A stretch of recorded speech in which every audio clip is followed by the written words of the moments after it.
vítáme vás u našeho druhého videa. Dneska tady máme 3 hosty, jsou to všichni admini serveru, na kterém hrajeme. Je to Miteán. Ahoj. Zax. Ahoj. A Onkuty. Čau. Takže budeme se ptát na otázky hlavně ohledně Minecraftu. Takže Miteáne, jak dlouho hraješ Minecraft? Já nevím, asi tak rok. Dobře, a ty Zaxi? Taky nějak tak rok. A Onkuty? Asi taky rok. Dobře. Budete mít všichni stejný, ale to nevadí. Takže ještě se zeptám, jak jste se dostali k Minecraftu? I Miteáne. Vypadá to, že přes počítač. To je logické. Jděte už do prdele. Ty vole, za jakým světlem je.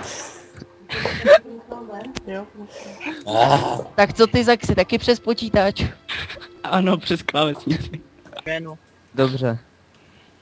Tak další otázka. Jak jste se dostali k adminovi na tomhle serveru? Řekněme, že jsem ho založil. To je asi jasný, když jsi majitel, Zaxi? Hraju tady skoro od začátku a snažil jsem se. Dobře, a Onkuty? Jsem vtěrka. Aha, No to jistý, no. no tak teď bychom poprosili jednu otázku ohledně toho, proč máte TNT křesla. Ty mají, kdyby náhodou dělali kraviny. Můžeš nám to ukázat? Nemůžu vám to ukázat. Proč ne? Protože jsme přišli o pár lidí tady. Možná i ty bys nám přežil. No tak já odejdu trochu dál.